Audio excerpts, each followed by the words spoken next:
So let's take a moment to talk about all this stuff. This might look like I'm building a PC, but I'm not. I'm actually building an UNRAID server. UNRAID.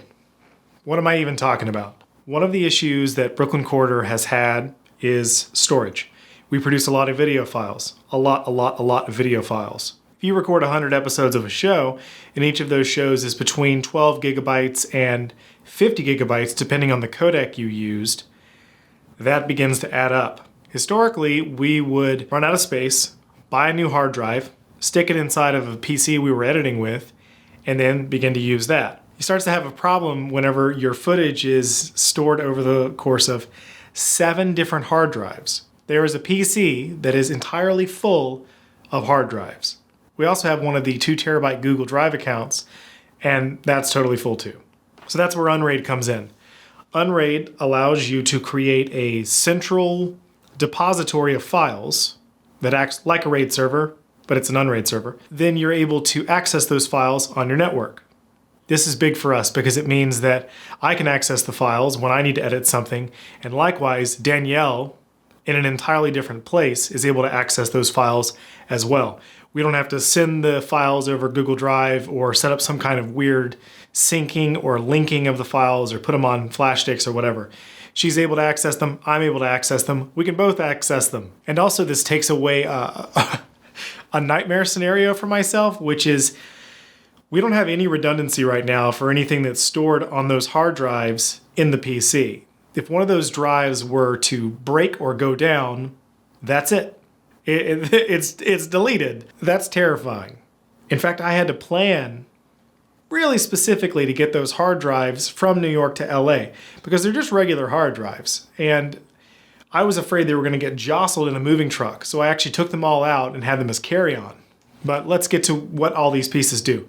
So the motherboard. This is the Tough Gaming X570 Plus Wi-Fi in parentheses. Is this necessary for this server? No, it was actually just a really good motherboard that had exactly what I needed, which is 8 SATA ports. And also, I have a really good experience with Asus motherboards, so I'm a fan. Also for RAM, pretty conservative. Vengeance LPX DDR4, 16 gigabytes, 3200 megahertz. Power supply is an EVGA 750GA. I'm a huge fan of EVGA power supplies, mainly because if anything goes wrong, they'll replace it. They have an absolutely wonderful return process. And I'm hoping the power efficiency of this is not going to rack up an electric bill. For the processor, we have a Ryzen 5 3600. The reason I went with this, I could have gone with something like a Ryzen 5 2600, which is a little bit cheaper, but honestly, the price of PC parts right now is so expensive that it didn't make a lot of sense to not spend 20 bucks when I could get a Ryzen 5 3600, which is a really good processor, instead of a different generation. So I'm happy with this. It's overkill, but I'm happy with this. Also, we're going to be using Iron Wolf 6 terabyte NAS drives. I have 2 of them, and one of them is going to be what is a parity drive, which is essentially the drive that is the backup for redundancy. And the other one's going to be for actual storage. My hope is that I'm not going to have any performance issues with this when I transfer all the files from the 4 hard drives over to this UNRAID server and then recycle those old hard drives to make the server even bigger. So it's really a win-win. This is not an enterprise solution. This is 100% a smaller operation video NAS sort of setup with network attached storage. But I'm very excited about it. This means that I'm going to have well over, I think, 13, 14 terabytes of storage at DisQuarter. That's going to be redundant, it's going to be safe, and I'm going to be able to access it over the network to edit these videos and others. Oh yeah, and the best thing about UNRAID is that it runs off of a simple USB flash drive, that's really cool. Oh, I almost forgot. The thing that I'm most excited about is the case. I'll show the sort of accessories pack here. This is a Phanteks case, the P600S. I love Phanteks cases. We're not sponsored by them, but I absolutely love them. I recently put together a PC using a Phanteks case, and not only was it super easy, but the P600S is really quiet. They use acoustic dampeners, and it's got tons of space inside. I'm going to be able to fit a ton of hard drives if I want to down the road. And it's just really fun to build in. Plus, it looks cool, and I can, I don't know, be aesthetically inspired by it. It's cool. I like it. Come to Brooklyn Quarter, where we're aesthetically inspired by PC cases. There's a real attention to detail with the Phanteks cases, where they actually, right, they have their hard drive sleds, these things, and they fit into the case really nicely. You can double stack them.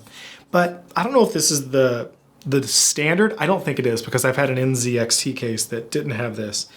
But they even included rubber grommets for attaching the hard drives for dampening, and they're built in. There's even sort of dampening pads between the sleds, and that's just not a quality that I've experienced with other case manufacturers so far. Now, I should point out here that I'm an enthusiast when it comes to building PC cases.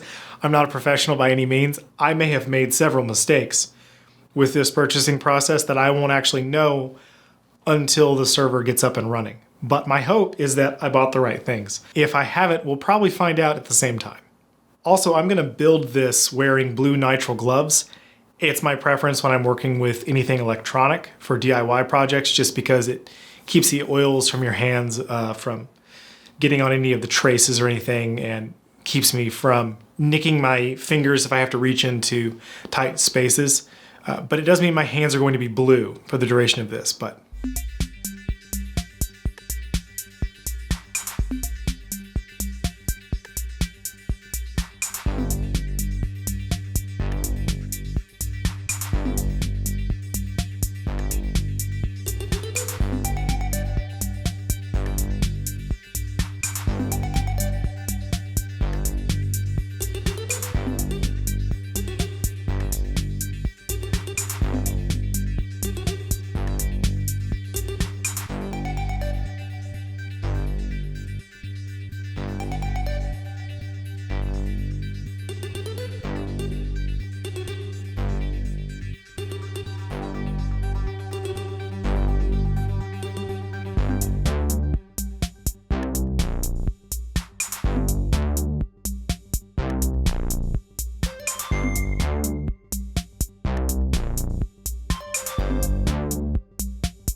It was at this point I discovered that I had made a mistake.